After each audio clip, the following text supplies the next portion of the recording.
साबिक वजीर मुमलिकत जरताज गुल गरीब शहरी के लाखों रुपए खा गई, मुकदमा दर्ज कर लिया गया।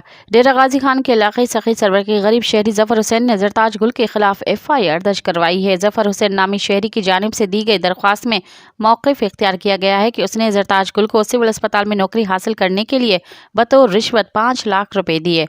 साबिक वजीर मुमलिकत ने ना ही नौकरी लगवाई और ना ही उसके 5 लाख रुपए वापस दिए। गरीब शहरी का कहना है कि नौकरी न मिलने पर जरताज गुल ने 5 लाख रुपए देने से इनकार कर दिया। साबिक वजीर मुमलिकत जरताज गुल के खिलाफ बॉर्डर मिलिट्री पुलिस थाना सखी सरवर में जफर हुसैन की मदईयत में मुकदमा दर्ज कर लिया गया है। मज़ीद ख़बरन ऐं तफ़सीलात लाइ विज़िट कयो असांजी वेबसाइट www.awamiNewsHD.com ऐं ॾिसंदा रहो अवामी न्यूज़ HD।